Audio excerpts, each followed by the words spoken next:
লোক সেটা বলবো না, কিন্তু শুভেন্দু অধিকারী আসার 4 দিন আগে ছেলেদেরকে নন বেলেবল কেস দেওয়া, এবং শুধু 6 জন না, তার সাথে লিখে দেওয়া হয়েছে ওই যে ওদের যে কারসাজিগুলো আছে আর কি পুলিশের, +150 আদার্স।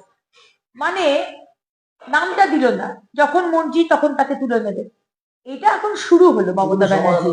মমতা ব্যানার্জি, আপনি ভাবছেন যে এসআইআর করে আপনার যারা ভোটার, রোহিঙ্গা, বাংলাদেশি, ইলিগাল, মৃত, শিফটেড, তাদের তো সব নাম কেটে গেছে। এবার আপনার তো জেতা প্রচন্ড মুশকিল হয়ে দাঁড়িয়েছে 2026-এ। এবার আপনি যদি ভাবেন যে বিজেপির এমএলএদের বাধা দেওয়া হোক, গাড়িতে আটকানো হোক, কেস দিয়ে, যেটা আপনি বরাবর করেই থাকেন, আর এই পুলিশকে ইউজ করে +150 আদার্স, এই যে কারসাজি, এগুলো কি আমরা বুঝি না? ভারতবর্ষের সংবিধান আছে, আদালত আছে, আমরাও আমাদের মতো লড়াই করবো। আর আমাদের সব থেকে স্ট্রেংথ কি জানেন? পশ্চিমবঙ্গের মানুষ, তারা কিন্তু এবার পরিবর্তন চাইছে।